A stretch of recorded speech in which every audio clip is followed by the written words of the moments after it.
அனைவர்களுக்கும் அஸ்ஸலாமு அலைக்கும். நான் செங்கற்பட்டு மாவட்டத்திலிருந்து உங்களது சகோதரன் வழக்கறிஞர் சலீம்.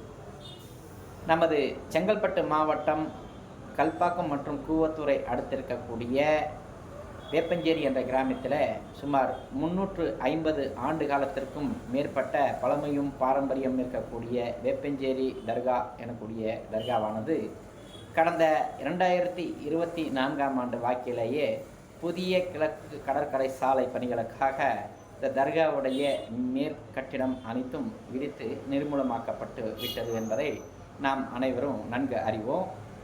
அதன் பின்னிட்டு அங்கு அடக்கமாயிருக்கக்கூடிய 2 புனிதர்களுடைய சமாதிகளும் சமாதியுடன் கூடிய அந்த சமாதி வடிவமைப்புகளும் இன்னும் அவ்வாறாக இருக்கின்றன. அதை பல்வேறு அரசு முகமைகளுடைய கவனத்துக்கு கொண்டு சென்று மீண்டும் அந்த இடத்துல அந்த வடிவமைப்பு தொடர வேண்டும்.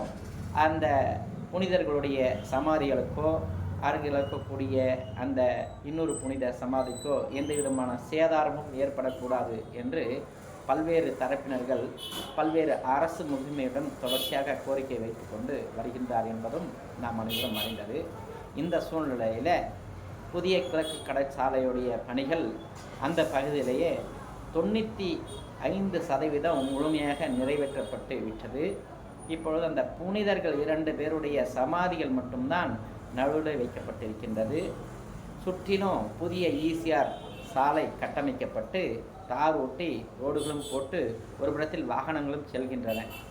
இந்த தருவாயில் பணிகளை முழுமையாக முடிக்க வேண்டிய சூழல் ஏற்பட்டதன் காரணமாக கிழக்கு கடற்சாலை சாலை போடக்கூடிய முகமையும் நெடுஞ்சாலை பணிகள் முகமையும் ஈசிஆர் பணிகளுக்காக நில எடுப்பு செய்யக்கூடிய முகமையும் சேர்ந்து நமது மாவட்ட வருவாய்த்துறை அதிகாரியிடம் அது சார்ந்திருக்கக்கூடிய விஷயங்களை ஒப்படைத்திருக்கக்கூடிய காரணத்தினால் எதிர்வரக்கூடிய 6/6/2026 சனிக்கிழமை மாலை 3 மணி அளவில் அந்த பகுதியில் இருக்கக்கூடிய கிராம மக்கள் மற்றும் சுற்றி இருக்கக்கூடிய ஜமாத்தை சேர்ந்த 15 நபர்களுக்கு மாண்பமை மதுராந்தகம் சார் ஆட்சியர் எனக்கூடிய வருவாய் கோட்டாட்சியர் அவர்களால் சம்மன் அனுப்பப்பட்டிருக்கின்றன.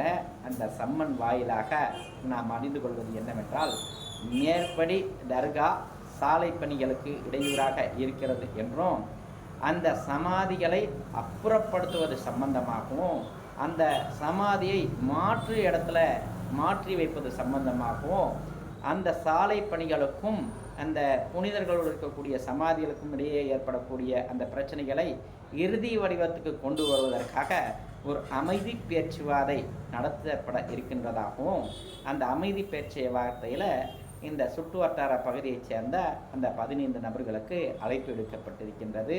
இன்ஷால்லா அதில் நானும் ஒருவனாக இருக்கின்றேன். மற்றவர்களுக்கும் தகவல் தெரிவிக்கப்பட்டு உள்ளது. இந்த சூழ்நிலையில் இந்த பகுதியைச் சேர்ந்த இந்த 15 நபர்கள் மட்டுமல்லாது ஏனைய பெருவாரியான ஜமாத்துக்களும் மக்களுக்கும் அந்த சமாதி வடிவமைப்புக்கு சென்று வரக்கூடிய நபர்களும் ஏகப்பட்டனர் நிறைய பேர் இருக்கிறார்கள். அவற்றை இந்த தகவல் தெரிவிக்க வேண்டும் என்பதன் அடிப்படையில் இந்த காணொலி காட்சி வாயிலாக நான் தெரிவித்துக் கொள்கின்றேன். வாய்ப்புள்ள சகோதரர்கள் தாராளமாக அந்த ஃபீஸ் மீட்டிங்கிலேயோ அல்லது ஃபீஸ் மீட்டிங் நடக்கக்கூடிய இடத்தில் இருக்கக்கூடிய முதன்மை அலுவலராக இருக்கக்கூடிய சார் ஆட்சியர் அனுமதி அவர்களுடைய கவனத்துக்கு தாங்கள் வந்திருக்கக்கூடிய தகவலை சொல்லி தாங்களும் உள்ளே வந்து உங்களுடைய கருத்துக்களையும் உங்களுடைய ஆலோசனையும் வழங்கக்கூடிய வாய்ப்பும் அது இருக்கின்றது. எனவே வாய்ப்புள்ள சகோதரர்கள் ஒத்த கருத்துக்கள் இருக்கக்கூடிய சகோதரர்கள் அந்த வடிவமைப்பையும் காலமாக அது ஒரு நினைவு சின்னமாகவும் ஒரு வரலாற்று சின்னமாகவும் இஸ்லாமிய கேந்திரமாக இருக்கக்கூடிய அந்த விஷயங்களை தொடர்ச்சியாக காபாந்து பண்ண வேண்டும். அதனுடைய மேல் கட்டிடம் மீண்டும் கட்டியமைக்கப்பட வேண்டும். அந்த புனிதர்களுடைய சமாதிக்கு எந்த விதமான சேதாரணமும் நிர்மூலம் ஆக்கா வண்ணம் தொடர்ச்சியாக அதே இடத்துல காபாந்து செய்ய வேண்டும் என்பதின் அடிப்படையில் மாண்பமை மதுராந்தகம் சார் ஆட்சியர் அலுவலகத்தில் நடக்கக்கூடிய அந்த பேச்சுவார்த்தையில் 6/6/2026 மதியம் 3 மணி வாக்கில் நடைபெறுவதாக சம்மன் அனுப்பப்பட்டிருக்கிறது. வாய்ப்பு இருக்கக்கூடிய சகோதரர்கள் கலந்து கொண்டு உங்களுடைய மேலான ஆதரவையும் உங்களுடைய ஒத்துழைப்பையும் நல்குமாறு இந்த காணொளி காட்சி வாயிலாக தங்கள் அனைவரையும் கேட்டுக்கொள்கின்றேன். நன்றி. அஸ்ஸலாமு அலைக்கும்.